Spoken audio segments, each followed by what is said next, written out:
June 28, 2023 stands as the darkest day in Kumarghats, a subdivision in Unagudi district of Tripura history, where 10 lives were lost and many others were injured due to a tragic incident during the Ratha Yatra. As devotees prepare to celebrate the event again, the affected families continue to wait for justice. In the immediate aftermath, Chief Minister Dr. Manik Saha ordered an investigation to identify those responsible.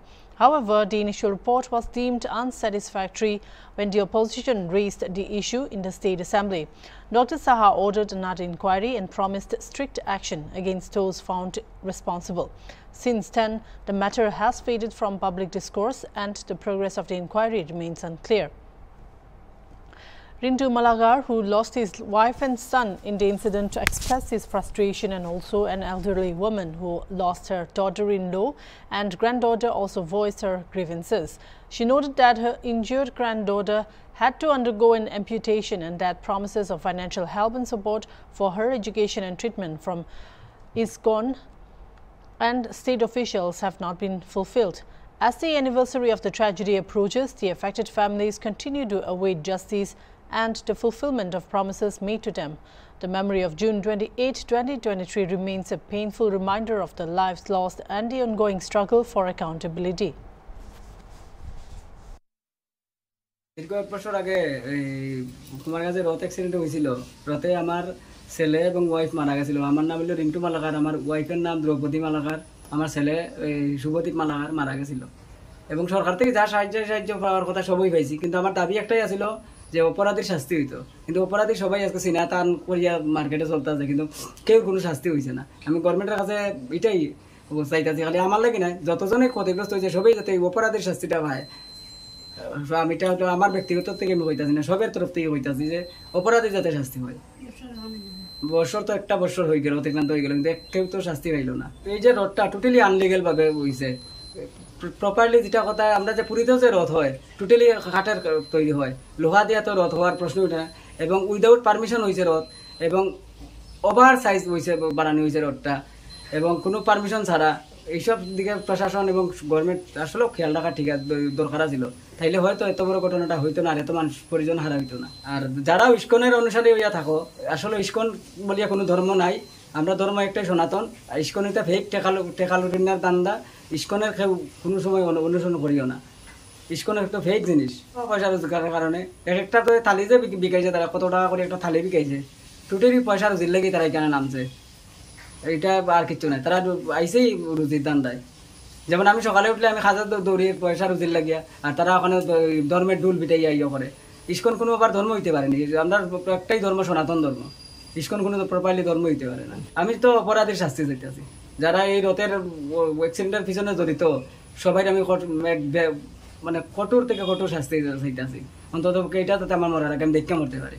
প্রায় 1 বছর হয়ে গেছে, 1 বছরের মধ্যে তারা কোনো খোঁজ খবর নাই, কোনো কিছু খবরই নাই। মায়ার কইছে বাতা দিব, বাতাও নাই। ইস্কনে কইছে তারা বরণ পোষণ লেখাপড়া সব শিখাইব, এটারও কোনো খবর নাই। তারা কোনো কিছু হয়েছে যে না হয়েছে, কোনো শাস্তি দিব কি না দিব কোনো প্রমাণও নাই। বা ভগবান দাস আইয়া একদিন জিগাইল না যে মায়াটা কিরম আছে বা আসল বিষয়, গৌতম কিরম চলস বা কিতা, কোনো কিছু নাই। তাই এখানে থেকে তাই এখান থেকে আইয়া আমার দেখলো না একটু, এই যে গৌতম যে কেমনে চলবো, কেমনে কিতা করবো, চাকরি বাকরি কিচ্ছু নাই, এ চলবো কেমনে? পরিবারটা এরকমভাবে ধ্বংস করছে। মরছে 2 জন, এর বউ আর একটা বাচ্চা, আর একটা বাচ্চা আছে ওইটার হাত কাটা। আর 1 বছরে যে কোনো বাতা টাতাও নাই, মায়ের বাতা টাতা দিছে না। ইস্কনে আর কমিটির তো এই ঘটনাটা করছে, এটা তো সবাই করছে না, তারাই তো মিল্লা করছে। দোষ তো বেশিরভাগ কমিটির আছে। ইস্কনে যদিও বানায় তো ইস্কনের কমিটি দিল না, কমিটি বাধা দিল না যে রথ কোনোদিন লুয়াদা হয় না। লুয়াদা কোন দেশের রথ বানায়? লুয়াদা তো রথ বানায় না। তারা কোন রথ বানাইছে? লেখাপড়া জানে না, তারা শিক্ষিত মানুষ হয়ে অশিক্ষিত কাম কেমনে করে, কেমনে করে এটি? আর এই অতটি মানুষ 10 জন 12 জন মানুষ মরছে, এটি ক্ষতিপূরণ কেটা দিব? আল্লাহ তারা টাকা দিয়েছে, টাকা দিয়েই তারা শেষ নেই। আর যে সংসারটা যে ধ্বংস হয়েছে, সংসারটা কেটা করে দিব? মায়ের ভবিষ্যৎটা কেটা দিব? এই যে একটা হাত নাই, তাই লেফটিন করলে তাই দোয়া দিতে লাগে, ভাত খাওয়া দিতে লাগে, স্নান করলে শরীর মুচ্ছা দিতে লাগে, এটি কেটা করতো? সরকার আগে কইছে সরকার সব বহন বহন কে লেগে করে না, আজকে 1 বছর ধরে কই তারা খাতা ওটা কিচ্ছু নাই। বেকার ফুলা কেমনে চলবো, কেমনে খাইব, কেমনে মায়ের পড়াশোনা শিখাইবো, আর কেমনে মায়ের ইয়ে করবো, যত্ন করবো। একটা সুযোগ সুবিধা না দিলে হ্যাঁ কেমনে চলতো? এর একটা সুযোগ সুবিধা দেখ, আর মায়ের স্কুলে বহন করছে, স্কুলে নিয়ে তারা লেখাপড়া শিখা, স্কুলে নিয়ে লেখাপড়া শিখাই দেখ, তারা শিক্ষিত বা তার ভবিষ্যৎ প্রচারিত স্কুল। তাদের কোনো শাস্তি হয়েছে না, তাদের কোনো শাস্তি নেই, তারা শাস্তি আমি দেখতাম চাই, তারাও শাস্তি চাই। কেন আমি শুধু বাচ্চারা লেগে তারা মনে হইলে আমার ভিতরটা চলে। তারা ব্যবসায়ী তো, তারা ব্যবসা নেই, তারা ভাত রাঁধছে আর থালি লাগাইছে আর 120 টাকা করে বেচছে, যেটা ব্যবসা নেই। তারা তো ব্যবসা লেগে এই স্তন পার্টি করছে, রথ বানাইছে। আনলে আমি আর তো দেখছি না কোনোদিন রথের মধ্যে এরকম ভাবে ব্যবসা করছি নি না। এবার রথ দেখলে আমি বাইর লাঠি লইয়া, রথ দেখলে আমি মান মরে দেয়। রথ এবার এদিকে আইতেই পারতো না আমার বাড়ির দিকে। আর ইস্কন পার্টি যাতে না বাইর, ইস্কন পার্টি বাইরে অসুবিধা আছে।